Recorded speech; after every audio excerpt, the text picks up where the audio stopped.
Super star Rajinikanth రాజకీయాల్లోకి రానున్నారా? ఈ మాట చాలా కాలంగా వినిపిస్తోంది.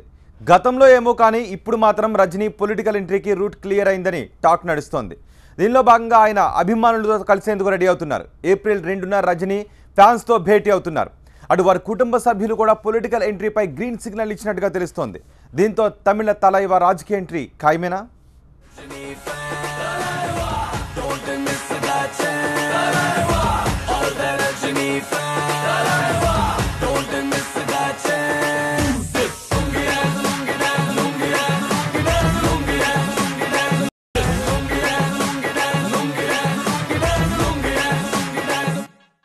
సిల్వర్ స్క్రీన్ పై రజనీ ఫ్యాన్స్ ఫాలోయింగ్ ఇది ఒక్క తమిళనాడులోనో లేక ఇండియాలోనో కాదు, ప్రపంచవ్యాప్తంగా ఎన్నో దేశాల్లో రజనీ ఫ్యాన్స్ ఫాలోయింగ్ ఉంది.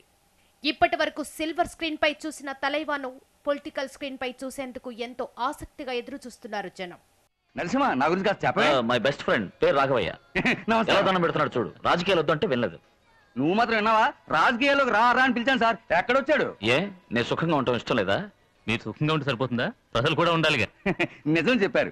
కానీ ఒకటి, వీరు మీ రాజకీయాల్లోకి వచ్చారనుకోండి, మీరు వీరిని మార్చేస్తారు. వీడా మారేది? మమ్మల్ని మార్చేస్తాడు. అది కరెక్టే. ఏమండి, మీకు అన్నింటిలోనూ విజయమే కదా. ఇందులో కూడా ఒక అడిగేసి చూడొచ్చుగా. మన చేతుల్లో ఏముంది మిస్టర్ రవి? అంతా ఆవు అంటే చేయి పైకెత్తు. ఇప్పుడు ఏమంటావు? పార్టీ ప్రారంభిద్దాం. కొన్నేళ్లుగా రజనీ రాజకీయ ప్రవేశంపై టాక్ వచ్చినా తన పొలిటికల్ ఎంట్రీపై ఆయన క్లారిటీ ఇవ్వలేదు. కానీ ఇప్పుడు మరోసారి రజనీ పొలిటికల్ ఎంట్రీపై హాట్ టాపిక్ మొదలైంది. జయలలిత మరణం అనంతరం తమిళనాడులో ఏర్పడ్డ అనిశ్చితి నేపథ్యంలో రజనీకాంత్ రాజకీయాల్లోకి వస్తున్నారని వార్తలు జోరందుకున్నాయి.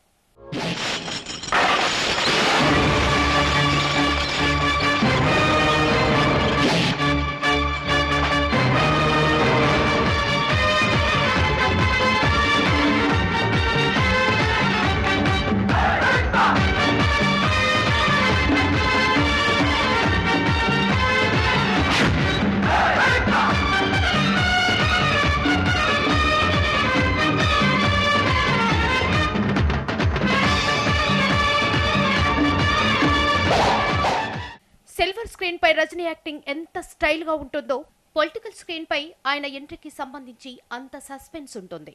ఇప్పుడిప్పుడే ఈ సస్పెన్స్ మరింత ఆసక్తిగా మారుతోంది. నేను పాలిటిక్స్ లోకి వస్తున్నానని తలైవా క్లారిటీ ఇవ్వలేదు. కానీ ఇన్నాళ్లుగా ఆ అంశంపై కంటిన్యూ చేస్తూ వచ్చిన సస్పెన్స్ వీడే సమయం వచ్చింది. ఈ నేపథ్యంలో రజనీకాంత్ సతీమణి లతా చేసిన వ్యాఖ్యలు, వచ్చే నెల 2వ తేదీన అభిమానులతో చెన్నైలో సమావేశం, మళ్లీ రజనీ పొలిటికల్ ఎంట్రీపై తమిళనాట చర్చనీయాంశమైంది.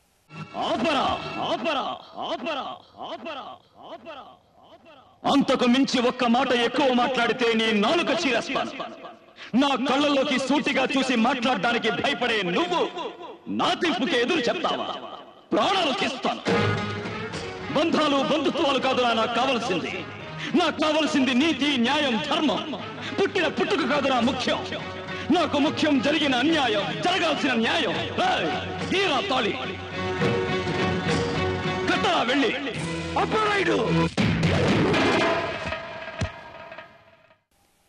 రజనీకాంత్ రాజకీయాల్లోకి వచ్చే అవకాశాలు లేకపోలేదని, సరైన సమయంలో నిర్ణయం ఉంటుందన్నారు అతని సతీమణి లత. దీంతో మరోసారి రజనీ పొలిటికల్ ఎంట్రీపై వార్తలు జోరందుకున్నాయి. అలానే సూపర్ స్టార్ రాజకీయ రంగ ప్రవేశంపై అభిమానులకు సంచలన సందేశం పంపారాయన. ఏప్రిల్ 2న అభిమానులందరూ చెన్నైకి రావాలని ఫ్యాన్స్ కు లేఖ రాశారు. అదే రోజు రజనీ పొలిటికల్ ఎంట్రీపై కీలక నిర్ణయం తీసుకోబోతున్నారంటూ ప్రచారం జరుగుతోంది. శ్రీలంకలోని తమిళులకు నూతన ఇళ్ల ప్రారంభ కార్యక్రమానికి రజనీని ఆహ్వానించడంపై పెద్ద రాల్తాతో జరిగింది. రజనీ టూర్ను వ్యతిరేకిస్తూ తమిళ సంఘాలు ఆందోళనకు దిగడంతో వెనక్కి తగ్గారాయన. ఈ నేపథ్యంలో శ్రీలంకలోని ఫ్యాన్స్ కు రజనీ ఓపెన్ లెటర్ రాశారు. సమయం అనుకూలించినప్పుడు మనం తప్పనిసరిగా కలుసుకుందాం. మీ అందరికీ మంచి జరగాలని మనస్ఫూర్తిగా కోరుకుంటున్నానని రజనీకాంత్ శ్రీలంక తమిళులకు రాసిన లేఖలో పేర్కొన్నారు. తన పట్ల చూపుతున్న ఆదరణకు రజనీకాంత్ శ్రీలంక తమిళులకు కృతజ్ఞతలు తెలిపారు. ఈ నేపథ్యంలో ఇప్పుడు ఫ్యాన్స్ అందరినీ చెన్నైకి రమ్మనడం తమిళ పాలిటిక్స్ లో ఆసక్తి రేపుతోంది. అయితే ఆర్కే నగర్లో ఉప ఎన్నికలు సమీపిస్తున్న వేళ అభిమానుల రజనీ భేటీ తమిళ రాజకీయాలు రేపుతోంది. ఇప్పుడున్న పరిస్థితుల్లో తమిళ పాలిటిక్స్ లో స్పేస్ ఉన్నా ఎలక్షన్ సీన్ లేదు. అందుకే కొందరు 2019 టార్గెట్ గా రజనీ స్కెచ్ వేయొచ్చని చెప్తున్నారు. సూపర్ స్టార్ రజనీ రాజకీయాల్లోకి వస్తారు అన్న దానిపై ఎప్పటి నుంచో ఊహాగానాలు వినిపిస్తున్నాయి. అయితే ఇప్పుడు ఫ్యాన్స్ అందరినీ చెన్నైకు రావాలని ఆయన పిలుపునివ్వడం సంచలనంగా మారింది.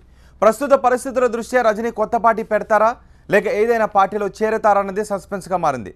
అసలు ఏప్రిల్ 2న ఏం జరగబోతోందని అందరిలోనూ ఉత్కంఠ రేపుతోంది.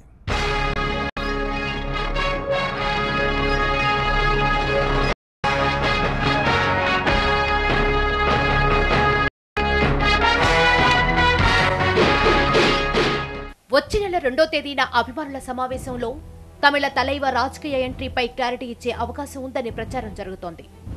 అభిమానుల సమావేశంలో రజనీకాంత్ ఓ ప్రకటన చేయనున్నట్లు సమాచారం. ప్రస్తుత పరిస్థితుల దృష్ట్యా రజనీకాంత్ కొత్త పార్టీ పెడతారా లేక ఏదైనా పార్టీలో చేరుతారా, అసలు ఏప్రిల్ 2న ఏం జరగబోతోంది అన్నది సస్పెన్స్ గా మారింది. అందరిలోనూ ఉత్కంఠ రేపుతోంది. ఇప్పుడేమంటావు? పార్టీ ప్రారంభిద్దాం. కూర్చోవాయి. బర్త్డే పార్టీ ప్రారంభిద్దామంట. అయ్యయ్యో. సార్వత్రిక ఎన్నికలకు ముందు నరేంద్ర మోదీ రజనీకాంత్ ను కలిసిన సమయంలోనే అరుణాచలం పాలిటిక్స్ లోకి వస్తారన్న వార్త ప్రచారం జరిగింది. స్వయంగా మోదీనే చెన్నైలోని ఆయన ఇంటికి వెళ్లి చర్చలు జరిపారు. కానీ రజనీ తనను అంత పెద్దవాణ్ణి చెయ్యొద్దని సుతిమెత్తంగా చెప్పి ఒక ట్వీట్ ఇచ్చి పంపేశారు మోదీని. ప్రస్తుతం తమిళనాడులో నెలకొన్న రాజకీయ సంక్షోభం కారణంగా రజనీని పదే పదే రాజకీయాల వైపు లాగుతున్నట్లు చర్చ జరుగుతోంది. వీలైతే ఇప్పుడే, కాదంటే 2019లో ఎట్టి పరిస్థితుల్లో రజనీని తమకు అనుకూలంగా మార్చుకోవాలన్నది బీజేపీ ముందున్న వ్యూహం. వీరును బట్టి రజనీకాంత్ను సీఎం అభ్యర్థిగా ప్రకటించడం, రజనీ రాజకీయాలపై ఆసక్తి చూపకపోతే కనీసం స్టార్ క్యాంపెయిన్ గా వాడుకోవడం ద్వారా బలమైన పునాది వేసుకోవాలన్నది కమల్నాథుల వ్యూహం. మరి రజనీ దానికి ఒప్పుకుంటారా లేక ఆయనే సొంతంగా పార్టీ పెడతారో చూడాలి. నేను నా మిత్రులతో కొంచెం పర్సనల్ గా మాట్లాడాలి. మీరందరూ వెళ్ళండి. నువ్వు ఎప్పుడు ఏం చేస్తావో ఎందుకు చేస్తావో ఎవరని తెలుసుకోలేకపోతున్నావు. ఓవైపు తమిళనాట ఇప్పుడున్న సంక్షోభంలో 2019 ఎన్నికలే టార్గెట్ గా ఆయన సొంతంగా పార్టీ పెడతారనే ప్రచారం కూడా జరుగుతోంది. ఒకవేళ అదే జరిగితే ఇప్పుడు శశి, పన్నీరు వర్గాలు, అటు స్టాలిన్ తో విసిగి వేసారిన జనం రజనీకి మద్దతు పలికే అవకాశం కూడా లేకపోలేదు. నా దారి రహదారి. తమిళనాడులో సినిమాలకు రాజకీయాలకు చాలా దగ్గర సంబంధం ఉంది. సిల్వర్ స్క్రీన్ పై స్టార్స్ గా వెలిగిన వాళ్లు పొలిటికల్ స్క్రీన్ పై కింగులా వెలగడం అక్కడ చాలా కామన్. తమిళనాడులో సిల్వర్ స్క్రీన్ కు పొలిటికల్ స్క్రీన్ కు మధ్య ఎంత దగ్గరి సంబంధం ఉందో చెప్పడానికి ఎంజీఆర్, కరుణానిధి, జయలలిత, విజయకాంత్ వరకు ఎన్నో ఉదాహరణలు ఉన్నాయి. ఇప్పుడు రజనీకాంత్ కూడా అదే రేంజ్ లో పొలిటికల్ స్క్రీన్ పై దూసుకుపోవడానికి సమయం ఆసన్నమైందని తమిళ రాజకీయాలను నిశితంగా పరిశీలిస్తున్న వారు విశ్లేషిస్తున్నారు. నా గురించి మీ అందరికీ బాగా తెలుసు. ఈ రాయుడు చెప్పిందే చేస్తాడు, చేసేదే చెప్తాడు. మరోవైపు రజనీని నాన్ లోకల్ విషయంలో కూడా కొందరు ఇష్యూ చేస్తున్నారు. అయితే ఇంతవరకు తమిళనాడులో పాతుకుపోయిన నేతలు ఎవ్వరూ లోకల్ కాదు. తమిళనాడు జనం ఆరాధించడం మొదలు పెడితే ఎవరికైనా ఓటేస్తారు. అసలు రజనీ పార్టీ పెడతారా? పెట్టినా 5 ఏళ్ల ముందు నుంచి జత కోసం ప్రయత్నిస్తున్న బీజేపీతో పొత్తు పెట్టుకోకుండా ఉంటారా? రాజకీయాల్లోకి ఎంట్రీ ఇచ్చాక అధికారమే టార్గెట్ గా ఏమైనా జరగొచ్చన్న వాదన ఉంది.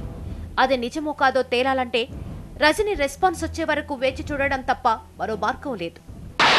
దేవుడు శాసించాడు, అరుణాచలం పాటిస్తాడు. సత్యం.